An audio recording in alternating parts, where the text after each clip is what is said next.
किस्सों और कहानियों में आपका स्वागत है। मैं हूं निधि और आज फिर से मैं आप सबके लिए एक नई दिलचस्प कहानी लेकर आई हूं। इस कहानी को जरूर देखिए और अगर आपको पसंद आए तो हमारे चैनल को सब्सक्राइब करें। लाइक और शेयर करना न भूलें। कमेंट करके जरूर बताइए कि आपको ये कहानी कैसी लगी। धन्यवाद। रवि एक मध्यम वर्गीय परिवार का सबसे छोटा सदस्य था। उसके पिता एक सरकारी स्कूल में अध्यापक थे और मां गृहिणी। रवि के दो बड़े भाई कॉलेज में पढ़ाई कर रहे थे और उसकी सबसे बड़ी बहन रेणुका की शादी हो चुकी थी। परिवार में रेणुका का विशेष स्थान था। जब भी वह अपने ससुराल से आती, घर में मानो त्योहार का माहौल हो जाता। उसके पति और बच्चे साथ आते और घर में स्वादिष्ट पकवान बनते। मां, पिता और दोनों भाई सभी रेणुका के स्वागत में जुट जाते जैसे वह कोई रानी हो। लेकिन रवि की जिंदगी में सब कुछ इतना सुनहरा नहीं था। उसे पढ़ाई में कोई दिलचस्पी नहीं थी। उसे दोस्तों के साथ घूमना फिरना ज्यादा पसंद था। उसकी इस आदत से उसके पिता खासे परेशान रहते। आए दिन घर में रवि को लेकर झगड़े होते। पिता अक्सर उसे सबके सामने जलील करते, उसे नाकारा कहकर डांटते। इसके विपरीत वे अपने दोनों बड़े बेटों को बहुत प्यार देते, उन्हें अच्छे कपड़े दिलवाते और जेब खर्च भी। रेणुका को भी पिता का भरपूर स्नेह मिलता। रवि को हमेशा लगता कि उसके पिता उसे समझते ही नहीं। जहां उसके बड़े भाई और बहन को खूब प्यार और सम्मान मिलता था, वहीं रवि को हर कदम पर उपेक्षा का सामना करना पड़ता। उसकी मां भी उसकी आदतों से परेशान रहती, लेकिन वह कभी खुलकर उसका पक्ष नहीं ले पाती थी। रवि के मन में अपने परिवार के प्रति एक अजीब सी कड़वाहट भर गई थी। उसे ऐसा लगता कि वह इस परिवार में एक बोझ बनकर रह गया है। वह सोचता, क्यों मेरे लिए कोई खुशी का मौका नहीं होता, क्यों मुझे सिर्फ तिरस्कार ही मिलता है। रवि की जिंदगी यूं ही चल रही थी, जहां उसे परिवार में हमेशा उपेक्षा और तिरस्कार का सामना करना पड़ता था। एक दिन रेणुका अपने ससुराल से आई। पूरे घर में एक बार फिर से त्योहार जैसा माहौल बन गया था। मां और पिता उसके स्वागत में जुटे थे और बड़े भाई भी उत्साहित थे। रवि चुपचाप इस सब को देख रहा था, जैसे ये सब उसके जीवन का हिस्सा ही न हो। रवि के जीवन में वह दिन भी आया जब उसे यह महसूस हुआ कि उसके अपने घर में उसकी कोई जगह नहीं है। जहां उसके दोनों बड़े भाई पिता के लाडले थे, वहीं रवि के साथ हर किसी का बर्ताव हमेशा अपमानजनक होता था। उसकी बहन रेणुका जब भी अपने पति के साथ घर आती तो दोनों मिलकर रवि का मजाक उड़ाते और उसे नीचा दिखाते। रेणुका का पति अक्सर कहता, तुम तो इस घर का बोझ हो, तुम्हारे बिना यह घर कितना सुकून भरा होता। ये बातें रवि के दिल को चीर देती, लेकिन वह कुछ कह नहीं पाता। रवि की मां भी उसकी तरफ कोई स्नेह नहीं दिखाती थी। एक दिन गुस्से में उन्होंने कहा, तू पैदा ही क्यों हुआ, तेरे कारण इस घर का माहौल हमेशा बिगड़ा रहता है। ये शब्द रवि के लिए किसी तीर से कम नहीं थे। उसकी दुनिया में उसे कोई अपना नहीं लगता था। हर कदम पर उसे तिरस्कार और अपमान ही झेलना पड़ता। पिता भी उससे तंग आकर कई बार कह चुके थे, चले जा इस घर से, तेरे बिना ही सब सही रहेगा। रवि यह सुनकर टूट जाता, लेकिन उसके पास जाने के लिए कोई जगह नहीं थी। घर के बाहर की दुनिया में भी वह लगातार असफलताओं का सामना करता। वह चाहे जो भी काम करने की कोशिश करता, वह हमेशा विफल रहता। हर जगह से वह अपमानित होकर वापस लौटता। एक दिन जब रवि बहुत निराश था, किसी ने उसे समझाने की कोशिश करते हुए कहा, भाई तो परिवार के दो हाथ होते हैं। इस पर रवि का जवाब दिल को छू लेने वाला था। उसने कहा, अगर दोनों हाथ एक जैसे होते हैं तो फिर एक हाथ अच्छे काम क्यों करता है और दूसरा बुरे। रवि की इस बात में उसकी पीड़ा और अकेलापन साफ झलक रहा था। उसे ऐसा लगता कि वह परिवार में बस एक बोझ बनकर रह गया है, एक ऐसा सदस्य जिसे कोई नहीं चाहता। रवि की जिंदगी में जहां घर का हर सदस्य उसे तिरस्कार की नजरों से देखता था, वहीं उसके दिल में एक लड़की ने चुपके से जगह बना ली थी। उसका नाम था वेला थॉमस, जो रवि के घर से कुछ दूरी पर रहती थी। वेला बेहद खूबसूरत थी। उसकी हंसी मानो पूरे माहौल को रोशन कर देती थी। रवि उसे रोज देखता, लेकिन कभी नजरें मिलाने की भी हिम्मत नहीं कर पाता। दिल ही दिल में वह वेला को चाहता था, पर उसे यह डर था कि कहीं वह उसे ठुकरा न दे। उसके मन में एक ख्याल हमेशा घूमता रहता, क्या वह कभी मुझसे बात करेगी? क्या मेरी जिंदगी में भी कोई खुशी आएगी? परिवार के लगातार तानों और अपमान से रवि का मन घर से उठ चुका था। हर दिन वही तिरस्कार, वही उपेक्षा।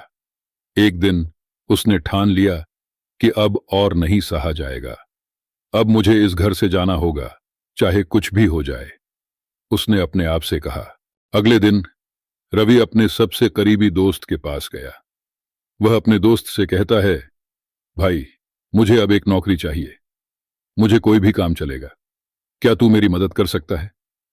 उसका दोस्त, जो हमेशा उसकी मदद के लिए तैयार रहता था, मुस्कुराते हुए कहता है, अरे, तू चिंता मत कर। मैं तुझे कल एक जगह पर लेकर चलता हूं। वहां तुझे काम मिल जाएगा। बस तू मुझसे कल मिल, सब ठीक हो जाएगा। रवि को यह सुनकर थोड़ा सुकून मिला। पहली बार उसे लगा कि शायद अब उसकी जिंदगी की दिशा बदलने वाली है। वह अपने फैसले पर दृढ़ था। उसे अब घर छोड़कर अपने लिए एक नई जिंदगी शुरू करनी थी। वह सोचता, शायद अब मैं वेला से भी नजर मिला पाऊंगा जब मेरे पास अपना कुछ होगा। रात को रवि ने अपने घर वालों के तानों को नजरअंदाज करते हुए चुपचाप अपने सामान की तैयारी की। उसने एक छोटा बैग पैक किया जिसमें कुछ कपड़े और जरूरी चीजें रखीं। उस रात घर में किसी को अंदाजा भी नहीं था कि रवि क्या सोच रहा है। वह सभी की नजरों में तो हमेशा असफल ही था, एक ऐसा इंसान जिसे वे कभी समझ ही नहीं सके। अगले दिन सुबह रवि अपने दोस्त से मिलने निकल पड़ा। उसे उम्मीद थी कि अब सब कुछ बदल जाएगा। दोस्त ने उसे एक जूते की दुकान में नौकरी दिलवा दी। रवि अब अपनी मर्जी का मालिक था। उसे अब कोई टोकने वाला नहीं था, न ही कोई उसे ताने मारने वाला। उसने एक किराए का मकान ले लिया था और अब वो खुद बाजार जाता, खुद खाना बनाता और अपनी जरूरतें पूरी करता। हालांकि उसका मकान छोटा और किराए का था, फिर भी वो उसकी अपनी छोटी सी दुनिया थी जिसमें वह सुकून महसूस करता था। वह अपने घर वालों के तानों और उपेक्षा से तंग आ चुका था और अब अपनी आजादी का आनंद ले रहा था। दूसरी तरफ रवि के घर वालों को उसकी अनुपस्थिति से कोई फर्क नहीं पड़ा, न ही उन्होंने उसकी कमी महसूस की। रवि के लिए उनके दिल में कोई भावना नहीं थी और ये रवि को गहराई से चोट पहुंचाता था। जिस परिवार से वो कभी प्यार और अपनापन चाहता था, वहीं अब उसकी जिंदगी से बेखबर था। पर अब रवि ने यह स्वीकार कर लिया था कि उसकी खुशियां अब उसके अपने हाथ में हैं। एक दिन जब रवि अपने काम पर जा रहा था, अचानक उसकी नजर वेला थॉमस पर पड़ी। वह बेहद प्यारी लग रही थी, लेकिन वह अकेली नहीं थी। उसके साथ एक बहुत हैंडसम लड़का था जो अपनी बुलेट पर बैठा था और उसे कहीं ले जा रहा था। यह देखकर रवि के दिल में एक खटका हुआ। उसे बुरा लगा और उसने खुद से कहा, बेवफा, धोखेबाज। लेकिन थोड़ी ही देर बाद खुद पर हंसने लगा। उसने खुद से कहा, अरे पागल, तू जिसे बेवफा और धोखेबाज कह रहा है वो तुझसे कभी बात की ही नहीं। वो तो ये भी नहीं जानती कि तुम कौन हो। उसकी हंसी ने उसे एक नई सोच दी।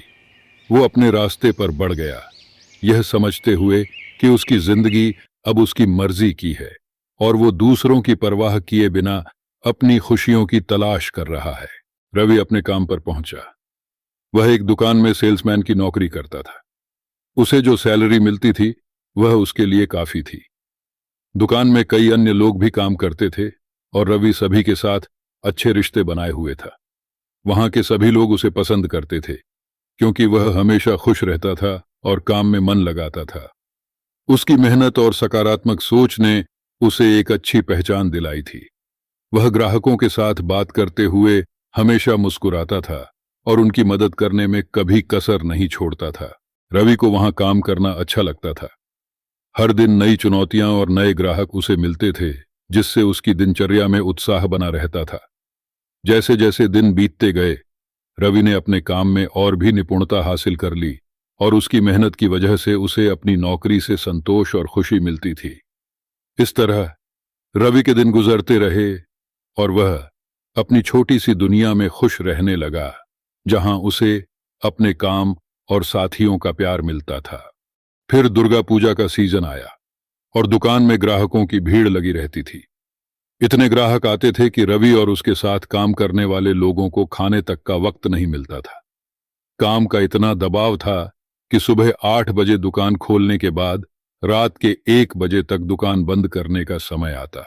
इस ओवरटाइम ड्यूटी के लिए उन्हें अतिरिक्त पैसे तो मिलते थे, लेकिन थकावट और भूख अक्सर उनकी साथी होती थी। एक दिन ऐसा ही भारी काम करते करते रात के 2 बज गए और रवि को भूख से बुरा हाल हो रहा था।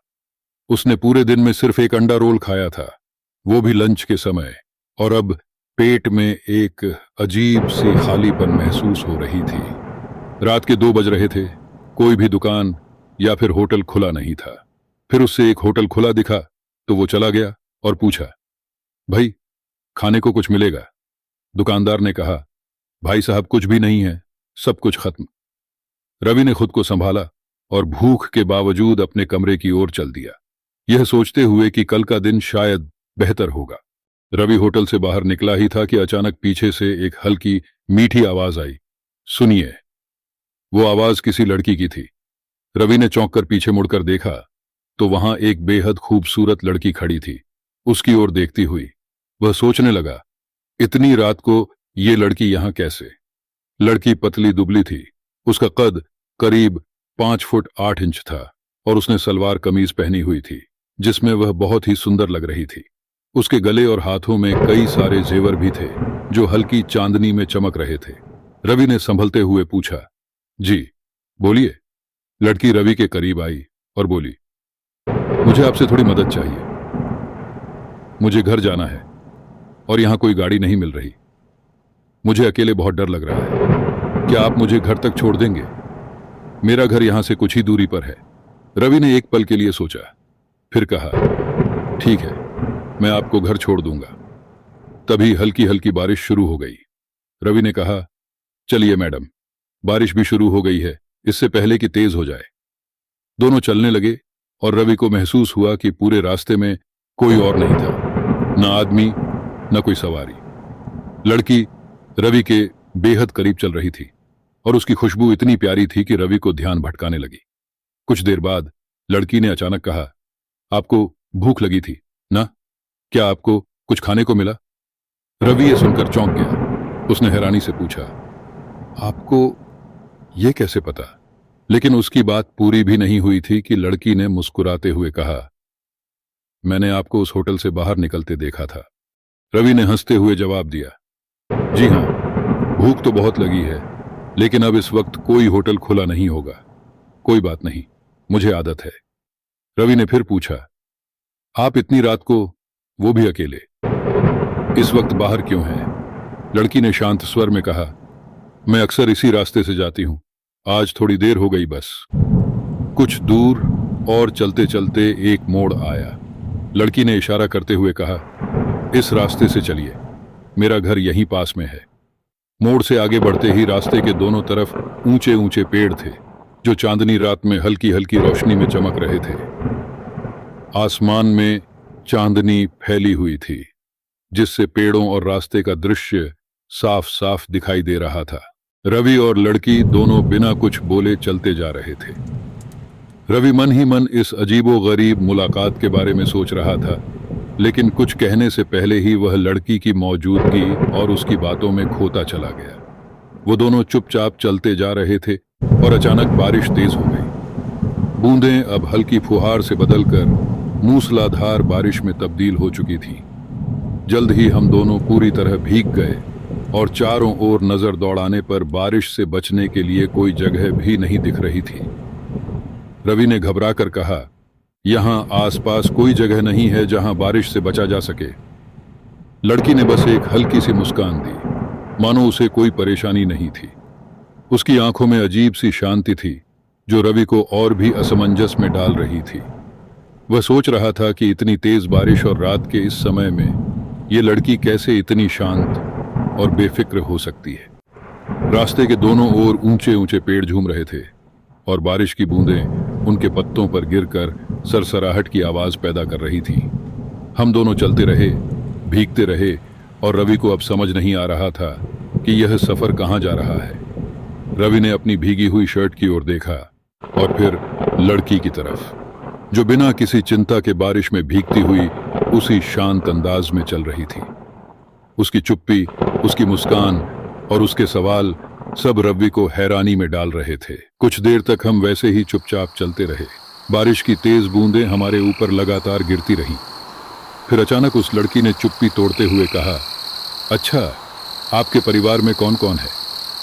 रवि थोड़ी देर मुस्कुराते हुए सोचता रहा, फिर हल्की हंसी के साथ जवाब दिया, पहले तो सब थे, लेकिन अब मैं अकेला हूं। लड़की ने हैरानी से कहा, मतलब? मैं समझी नहीं। रवि ने हंसते हुए कहा, यह एक लंबी कहानी है, अगर बताने बैठूं तो काफी वक्त लग जाएगा। उसने एक हल्की हंसी छोड़ी, मानो उसकी अकेलेपन की कहानी के पीछे एक गहरी पीड़ा छिपी हो। फिर रवि ने सवाल करते हुए कहा, आपके घर पर कौन कौन है? और आपने अब तक अपना नाम भी नहीं बताया।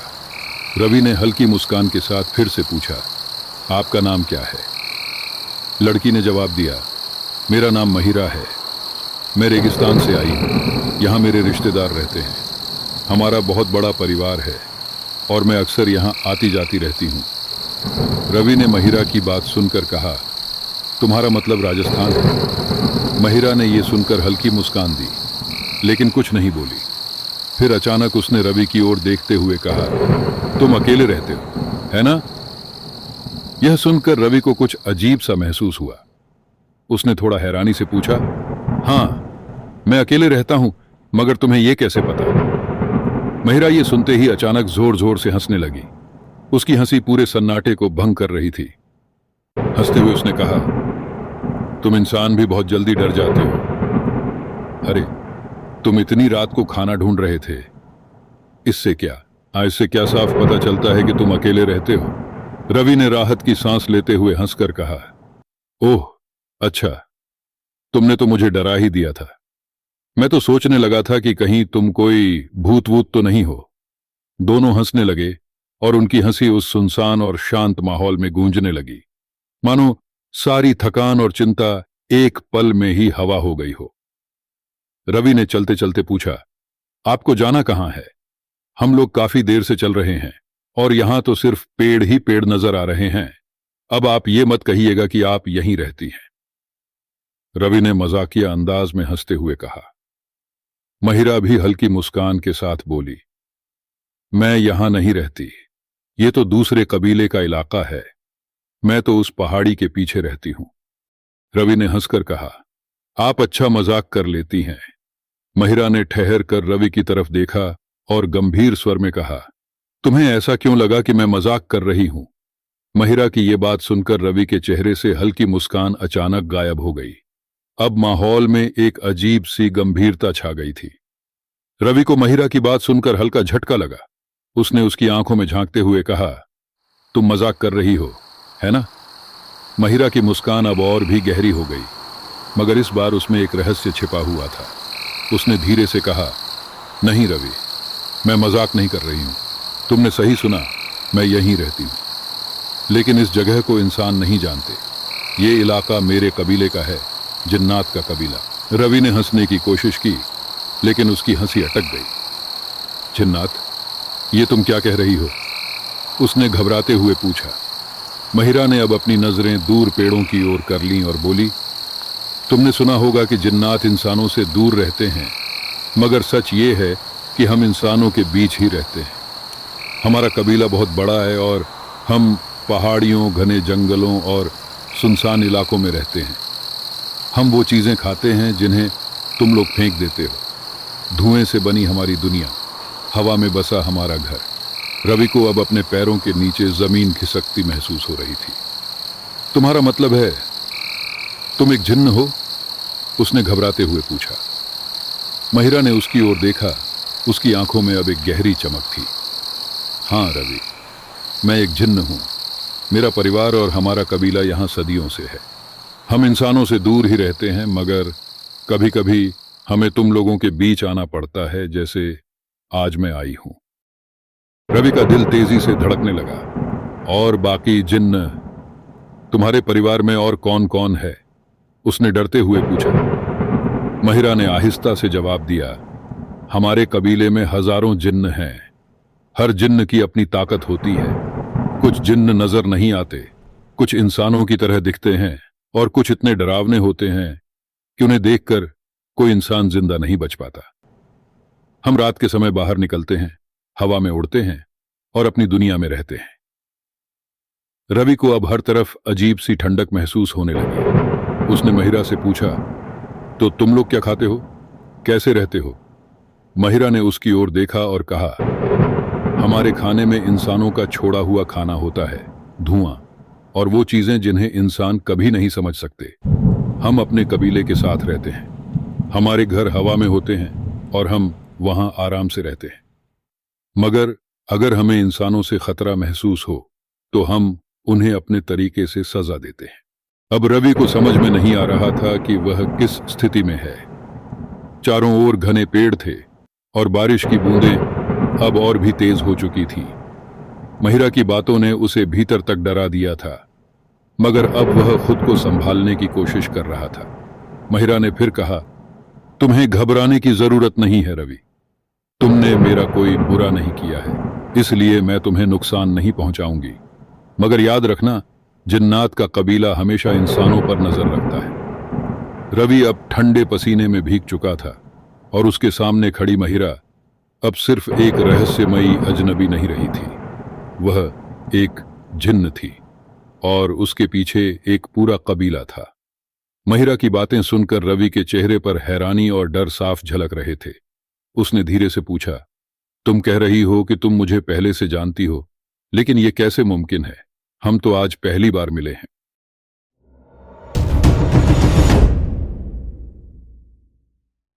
महिरा ने उसकी ओर एक गहरी नजर डाली और फिर मुस्कुराते हुए बोली, रवि, तुमने सही सुना, मैं तुम्हें बहुत दिनों से जानती हूं, बल्कि तुम्हारे घर में भी आई हूं। रवि के चेहरे का रंग उड़ गया। उसने घबराते हुए कहा, तुम मेरे घर में? लेकिन कब, कैसे? महिरा की मुस्कान अब और भी रहस्यमयी हो गई।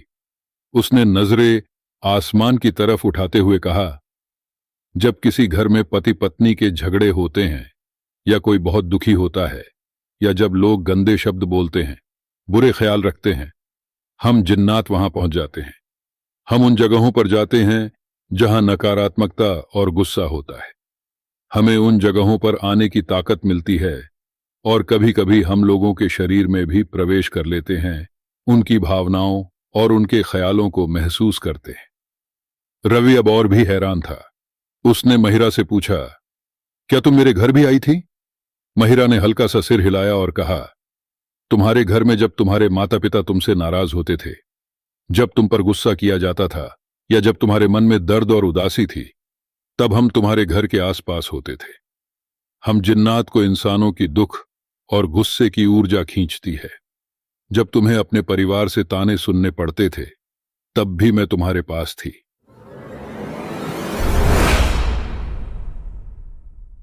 रवि अब अपनी जगह पर कांपने लगा था।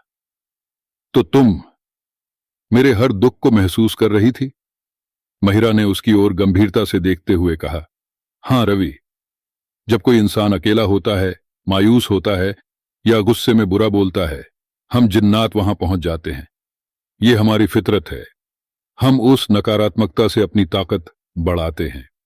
तुम्हारे घर में भी कई बार ऐसा हुआ और मैं वहां थी, इसलिए मैं जानती हूं कि तुमने कितना सहा है। रवि अब समझ रहा था कि महिरा सिर्फ कोई अजनबी नहीं थी, वह उसकी जिंदगी के सबसे छिपे हुए हिस्सों की गवाह थी।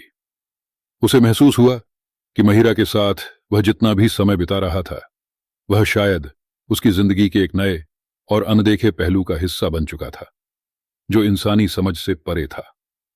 रवि अब तक महिरा की बातें सुनकर पूरी तरह से घबरा चुका था। उसने कांपते हुए धीरे से पूछा, क्या तुम अब मुझे मार दोगी? उसकी आवाज में डर साफ झलक रहा था। महिरा ने उसकी तरफ देखा और उसकी मुस्कुराहट पहले से भी गहरी हो गई।